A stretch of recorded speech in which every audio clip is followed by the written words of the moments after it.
기도합니다. 하나님 감사합니다. 이 시간 우리 모두가 우리 하나님의 열매되어서 하나님 앞에 드려지고 또 주시는 귀한 은혜로 풍성한 은혜 누리는 복된 자들 되게 해 주옵소서. 감사드리옵고 예수님 이름으로 간절히 기도합나이다. 아멘. 우리 옆 사람과 인사합시다. 잘 오셨습니다. 참 잘 오셨습니다. 시간 하나님 주신 귀한 은혜 저와 여러분이 함께 누리게 되기를 간절히 축원합니다. 오늘은 추수감사절 예배로 하나님 앞에 드리고 있습니다. 그래서 추수감사절 또 부활절은 예배 시간이 굉장히 바쁘지요. 음식 준비도 해야 되고 또 성례식도 해야 되고 굉장히 바빠요. 그러니까 결론은 설교가 짧아야 된다. 이런 날 설교를 길게 하면 별로 즐거워하는 사람이 없다는 것 제가 잘 알고 있죠. 그래도 이 시간에 우리가 마음을 열고 또 정신을 바짝 차리고 하나님의 귀한 음성을 듣게 되기를 간절히 축원합니다. 교회에 신생아 또 아기 소리가 난다고 하는 것은 굉장히 좋은 일이에요.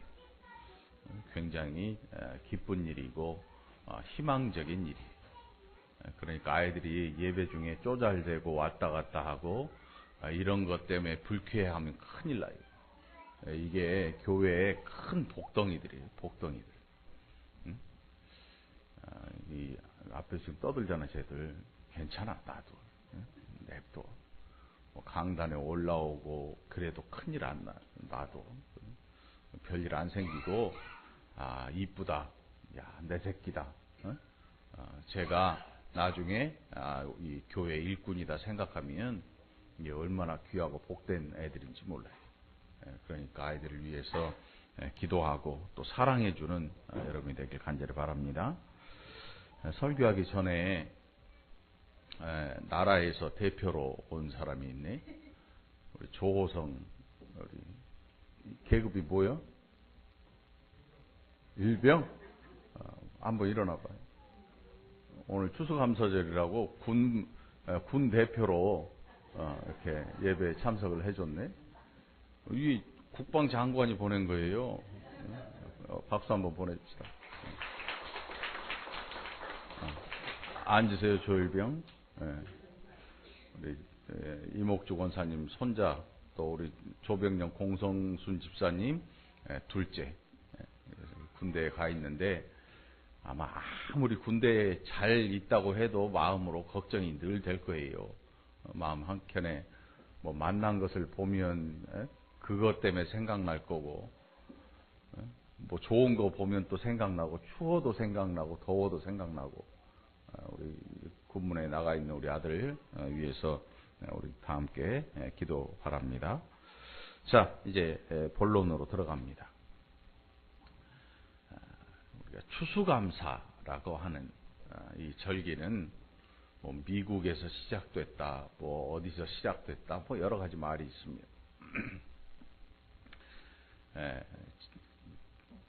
사람이 지음을 받은 이후에 천지 만물이 지어지고 그리고 사람이 에덴 동산에 거하게 되고 아담이 타락함으로 말미암아 에덴 동산에서 쫓겨남을 당한 이후에 최초의 감사제가 있었습니다.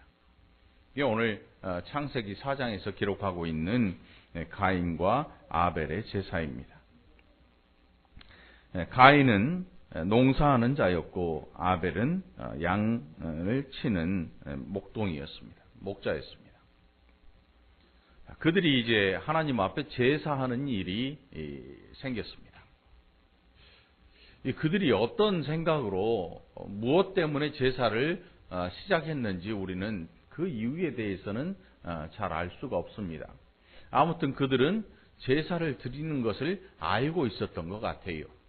적어도 아담에게서 하와에게서 그것을 들었던지 여호와라는 분이 계시는데 그분은 에덴 동산을 지으시고 우리로 거주하게 하셨고 우리의 잘못으로 말미암아 우리는 에덴 동산에서 쫓겨남을 당했다. 아마 그 어떤 이유로 그들은 제사해야 하는 일이 분명히 생긴 것 같아요. 그래서 이 가인과 아벨이 제사를 드리게 됩니다. 오늘 본문에 기록된 것처럼 3절에 보면 가인과 아벨을 출산하는 그 기록 이후에 3절에서 세월이 지난 후라고 기록을 하고 있습니다. 당시에 사람의 수명이 굉장히 길었어요. 요즘 100세 시대라고 하는데 100세는 애 당시에 창조 초기부터 노아 시대까지만 해도 뭐 100세는 어디가 명함도 못 내밀어요. 보통 막 600살, 700살 사니까. 요즘 뭐 100세 시대라고 노래도 이상한 거 나오잖아요. 저승에서 날 데리러 오거든, 뭐 추수감사 예배 때문에 못 간다고 전해라, 뭐 이상한 노래도 부르고 그러는데, 그때만 해도 이 창조 초기만 해도 100세 시대가 아닌 거의 제일 많이 산 사람이 960살 이상을 살았으니까 거의 1000년을 산 거잖아요. 1000년 산 사람 앞에서 100세를 논하는 거는 별로 그렇게 지혜로운 일은 못 될 거예요. 아무튼 그 시절에 세월이 지났다. 그러면 한 100년? 뭐 얼마나 지났을지 잘 모르겠지만, 아무튼 그들이 성장해서 성년이 되어서 하나님 앞에 스스로 예배할 수 있는 그런 나이가 된 건 틀림없어요. 그런데 그들에게 문제가 생깁니다. 어떤 문제인가 하면, 가인은 땅의 소산으로 제물을 삼아 하나님께 드렸고, 아벨도 이 제사를 드렸는데 양의 첫 새끼와 그 기름으로 하나님 앞에 제사를 드렸다. 그렇게 기록을 하고 있습니다. 그런데 이제 여기 진짜 큰 문제가 생깁니다. 왜 문제가 생겼는가 하면, 하나님께서 아벨의 제사는 받으셨는데 가인의 제사는 받지 않으셨다. 4절에 보면, 4절과 5절 보면, 여호와께서 아벨과 그의 제물은 받으셨으나 가인과 그의 제물은 받지 아니하신지라. 이 일 때문에 가인이라는 이 사람이 화가 머리 끝까지 납니다. 얼마나 화가 났는지 자기 동생을 들에서 돌로 쳐 죽일 정도로 화가 났습니다. 사람이 마음속에 이 어떤 분노를 품으면 이 분노를 표출을 해야 되는데, 그 분노가 엉뚱한 데서 터지면 사람이 죽어요. 우리나라 속담에도 있지요. 한강에서 뭐 종로에서 뺨 맞고 한강에서 분풀이 하나요? 한강에서 뺨 맞고 종로에서 분풀이 하나요? 종로에서 맞든 한강에서 맞든 뺨 맞으면 불쾌하고, 그러니까 그걸 어딘가에 털어서 폭발을 시키는 거죠. 가인의 분노가 그 동생 아벨을 들에서 돌로 쳐 죽이게 폭발했습니다. 그 원인이 어디 쓰는가 하면, 하나님께서 그의 제사를 안 받았다라고 하는 데서 나옵니다. 여러분 무섭잖아요. 얼마나 무서워요. 한번 생각을 해보세요. 교회 가서 예배를 드렸는데 하나님 내 예배를 안 받으셨다. 그래서 밖에 나가서 내 동생을 쳐서 죽였다. 이게 보통 내용이 아니고 무시무시한 내용이에요. 무시무시한 내용. 최초 인류 아담, 지음받은 아담의 후손. 그러니까 우리가 보통 손주들이 태어나면 거의 할머니, 할아버지의 얼굴을 다 보게 되지요. 자라나면서. 거의 보게 돼요. 정말 이 부득이한 경우, 너무 일찍 돌아가셔서 못 보는 경우도 있겠지만 거의 할머니, 할아버지 얼굴을 봐요. 뭐 태어났는데 엄마 얼굴, 아빠 얼굴 보는 거는 뭐 더 당연하겠지요. 그들이 누구를 봤냐면 하나님의 형상으로 지음받은 아담 자신들의 아버지 아담과 하와. 그들이 누구였는가 하면 불과 얼마 전까지만 해도 하나님이 지어놓으신 에덴 동산에서 관리자로 그 삶을 누리고 그 풍성함을 누렸던 사람. 뭐 한 2대, 3대 거쳤으면 혹시 몰라. 그런데 아버지가, 어머니가 실제로 그곳에서 살았고 하나님 아버지와 대화를 하고 거니시는 하나님을 볼 수 있는 사람들이란 말이에요. 그러니까 아담과 하와에게서 전해들은 이야기는 정말 생생한 증거가 되는 거죠. 생생한 증거. 그들이 고의적으로 아들들에게 거짓을 말하지 않는다면 그들은 생생한 하나님에 대한 이야기를, 정말 따끈따끈한 이야기를 듣게 되는 거예요. 이게 그들의 삶의 모습이었어요. 하나님 아버지에 대한 정말 실감나는 현장성 있는 이야기를 부모로부터 듣게 된다.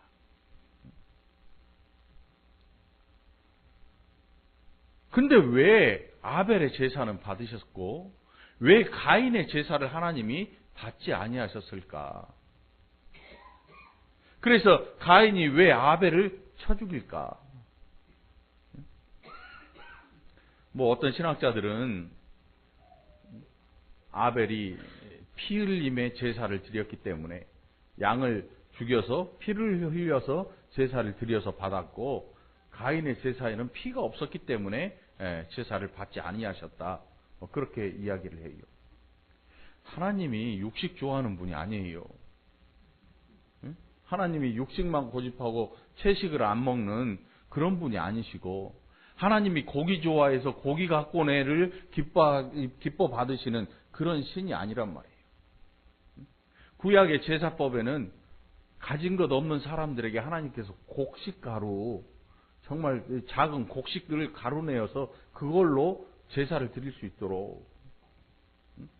그러니까 하나님이 고기 좋아하시고 피 흘린 것 좋아하시는, 어떤 분은 막 선지를 잘 먹더라고요.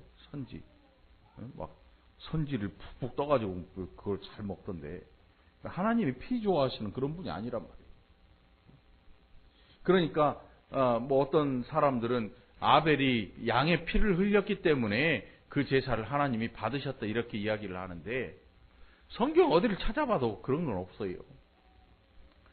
중요한 건 하나님이 가인에게 말씀해 주셔요. 뭐라고 말씀하는가 하면, 여호와께서 가인에게 이르시되 내가 분하여 함은 어찌 됨이며 안색이 변함은 어찌 됨이냐. 그러니까 다시 말해서 하나님께서 가인의 제사를 받지 아니하시는 이유는 명백하다. 그 이유에 대해서 하나님 뭐라고 말씀하는가 하면 7절에 내가 선을 행하면 어찌 낯을 들지 못하겠느냐. 선을 행하지 아니하면 죄가 문에 엎드려 있느니라. 죄가 너를 원하나 너는 죄를 다스릴지니라. 이 얼핏 읽어도 이해가 가지요. 무슨 내용인지. 가인이 잘못 살고 있다. 네가 선을 행하면 어찌 네 얼굴을 들 수가 없겠느냐. 이 말은 무슨 뜻인가 하면, 너 지금 네 살아가고 있는 그 삶의 내용이 온전하다고 보느냐, 이 뜻이에요. 예를 들어서 주일날 교회 마치고 월요일부터 토요일까지 사기를 치고 다녀. 응? 이거요, 금으로 만든 거예요. 100만 원인데 50만 원만 내세요. 이 딱 잘라가지고 금처럼 만들어서 사기를 치고 다녀. 월요일부터 토요일까지. 그리고 주일날 와서 예배를 드려. 11조도 많이 해. 엄청나게. 교회 목사님 보니까 참 대단해. 근데 사람은 모르지만 누구를 알아? 하나님은 아신단 말이에요. 너 월요일부터 토요일까지 이 가짜 금 팔아가지고 너 사기를 치고 다니면서 내 앞에 나와서 예배를 하는데, 너 그리고도 그러면 네가 내 앞에서 어떻게 얼굴을 들 수가 있겠느냐. 가인의 제사는 다시 말하면 하나님 앞에서 얼굴 들 수 없는 제사예요. 왜? 자기가 살아온 그 내용을 자기가 다 아니까. 신앙생활 처음 시작하면서 아니면 몇 년 지나면서 사람들에게 드는 생각이 뭐냐면, 이렇게 살아가지고 하나님 내 예배를 받으실까? 이 생각을 하잖아요. 물론 오늘 우리가 사는 이 시대에 우리가 신앙생활하고 예배하는 것은 그리스도 예수의 이름으로 하는 일이죠. 예수 그리스도 이름으로 구원을 받았고 그의 피로 구원받고 그가 나의 구세주가 되었다. 그래서 우리가 하나님 앞에 나와서 예배할 수 있는 거예요. 근데 가인의 제사를 하나님 안 받으셨단 말이에요. 왜 안 받았는가 하니까 재물에 문제가 있는 게 아니고 사람한테 문제가 있었어요. 사람한테. 여러분, 돈은 더러워요, 깨끗해요? 네? 돈 엄청 더러워요. 현미경 비추면요. 변기보다 더 더러워요. 근데 사람들이 엄청 좋아하잖아요. 더러운 거 원래 어디다 버려야 돼요? 쓰레기통이나 오물통에 버려야 되는데, 제가 여태껏 살면서 돈 버린 사람을 본 적이 없어요. 그렇게 더러운데. 돈이라고 하는 것은 이 병균이 많냐 작냐 그런 질문이 아니고, 돈이라고 하는 그 자체가 악하냐 선하냐의 문제를 어떤 사람들은 돈이 더러운 거야. 아니야, 돈은 좋은 거야. 그래서 어떤 사람은 돈을 가진 사람을 벌레 보듯 하고, 또 어떤 사람은 돈 없는 사람을 벌레 보듯 하는 이런 편견이 생겨나요. 그래서 돈이라고 하는 것은 이 좋고 나쁨이 어디서 결정되냐 하면 쓰는 사람으로부터 결정이 돼요. 왜? 돈에는 생명이나 인격이 걸려있지 않거든요. 근데 이 돈을 사용하는 사람에게 인격이 주어졌기 때문에 이 돈을 쓰는 사람이 그 돈의 좋고 나쁨을 결정하는 거예요. 남의 걸 훔쳐온 걸 샀어. 아주 싸게. 그걸 뭐라 그래요? 장물앱이라고 그러잖아요. 나쁜 짓이잖아요. 남의 걸 훔쳐온 거를 아주 싼 값에, 헐값에 사. 뭐 비싼 값에 또 다른 사람한테 팔아. 아주 나쁜 거예요. 거기에서 거래되는 돈은 검은 돈이야. 또 검은 돈이 또 있잖아요.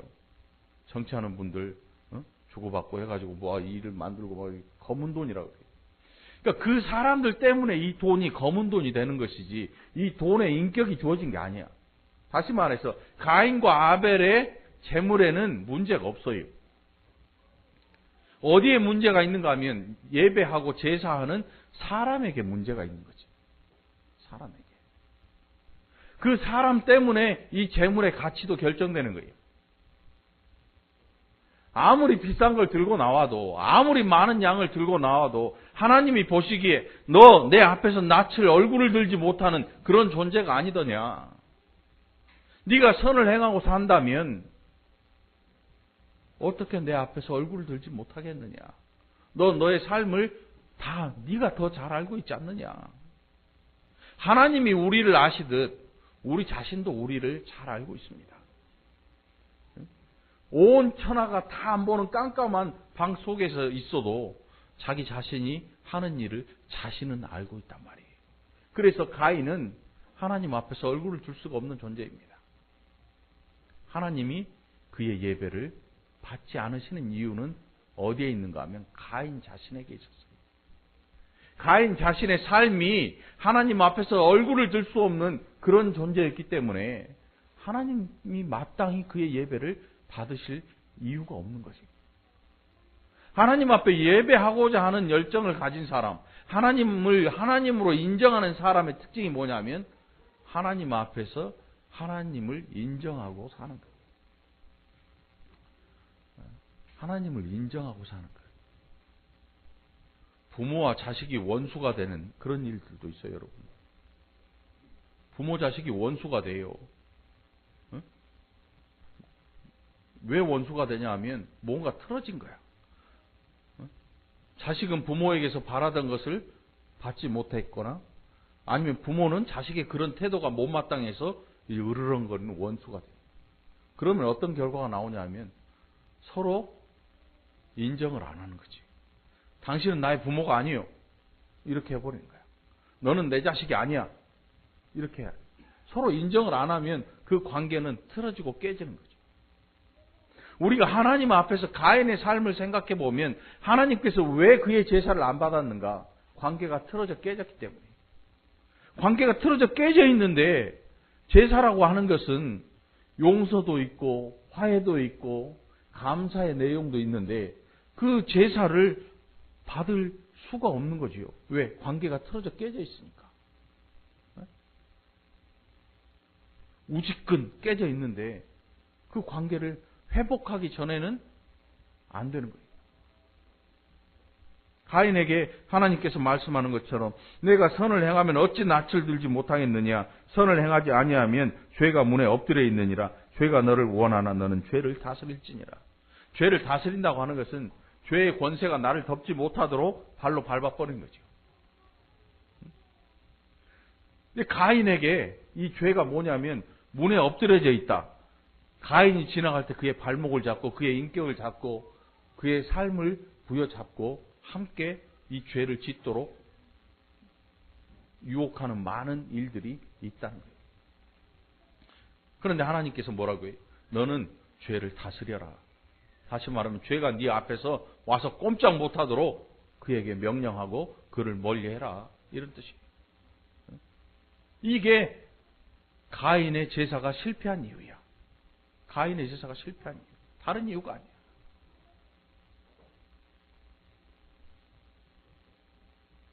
어떤 분은 교회 헌금할 때 달인질을 해와 10,000원짜리에 그런 분들도 있어요.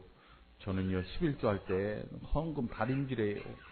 빡빡해가지고 아니에요. 구겨진 걸로 많이 갖고 와도 돼요. 은행에 넣으면 다 펴지거든. 돈 자체를 달인질하지 말고 하나님 앞에 예배하는 자신에 대해서 돌아보고 자신이 하나님 앞에 드려질 수 있는가를 생각해 볼 필요가 있어요.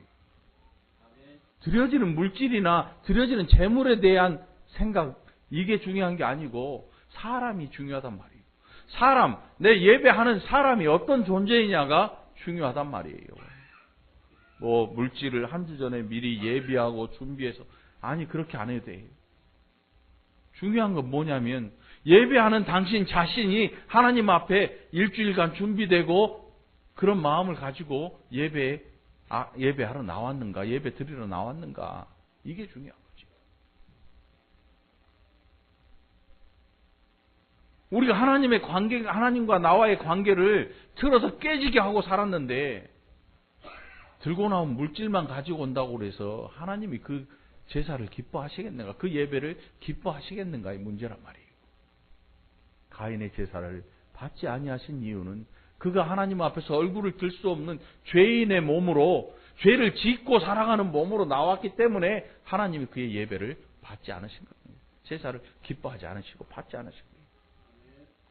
양이 죽어서 피를 흘렸냐 아니면 곡식이어서 피가 없냐 이 문제가 아니고 예배자가 제사하는 자가 너 도대체 하나님 앞에 나올 수 있도록 네 삶을 한번 돌아보고 나왔느냐 그리고 하나님 앞에 제사했느냐. 여러분 우리가 예수 그리스도로 말미암아 죄사함을 받은 존재이지요. 여러분 죄사함 받았잖아요.